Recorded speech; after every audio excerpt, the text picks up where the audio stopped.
गद्यांश। जैसा जानकारों ने बताया, कभी वह पेड़ हरा था। उसकी जड़ें धरती की नरम नरम मिट्टी में दबी थीं और उसकी छतनार डालें आकाश में ऐसी फैली हुई थी जैसे विशाल पक्षी के डैने, और उन डालियों के कोटरों में अनगिनत घोंसले थे। पनाह के नीड़ बसेरे, दूर बियाबां से लौटकर पक्षी उनमें बसेरा करते, रात की भीगी गहराई में खोकर सुबह दिशाओं की ओर उड़ जाते।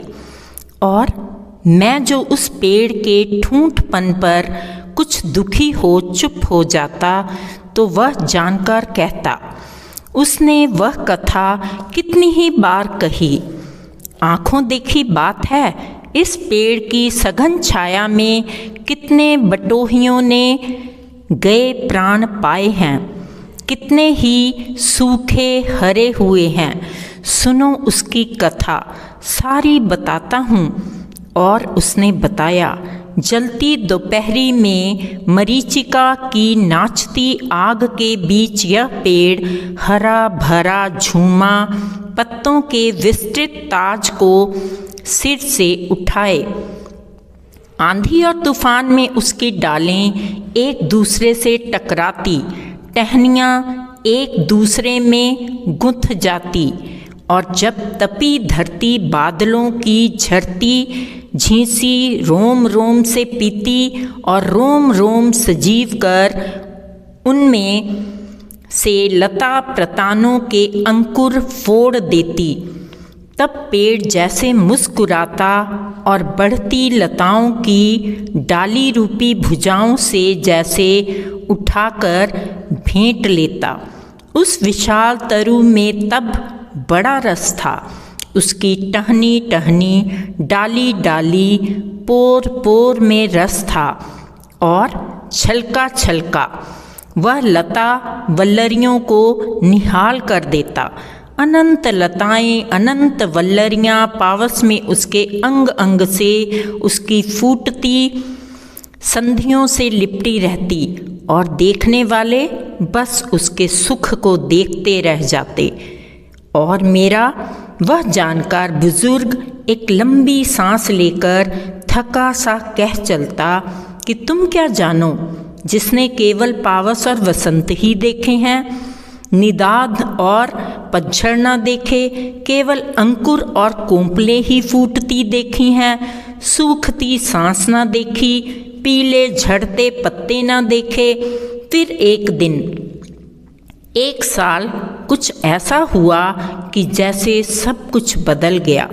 जहाँ बसंत के आते ही पत्रों के से कोमल पत्ते उस वृक्ष की टहनियों से हवा में डोलने लगते थे, वहाँ उस साल फिर से पत्ते ना डोले। वे टहनियाँ सूख चलीं। दूर दिशाओं से आकर उस पेड़ के नीड़ों में विश्राम करने वाले पक्षी उसकी छतनार डाली से उड़ गए।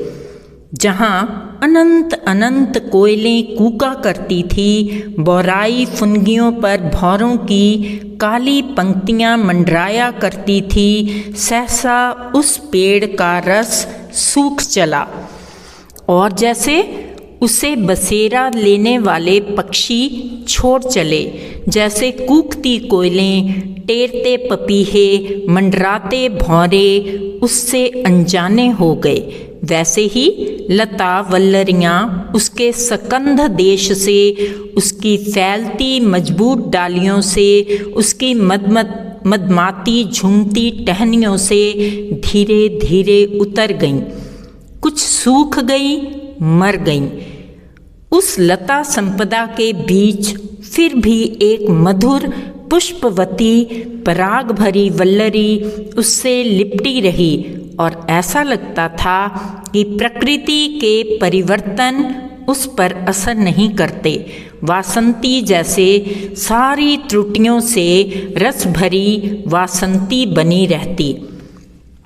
सहकार वृक्ष से लिपटी वल्लरियों की उपमा कवियों ने अनेक दी है, पर वह तो साहित्य और कल्पना की बात थी, कभी चेता ना था, पर चेता मैंने उसे अब, जब उस एकांत वल्लरी को उस प्रकांड तरु से लिपटे पाया। अब छात्र प्रश्नों का उत्तर स्वयं देंगे।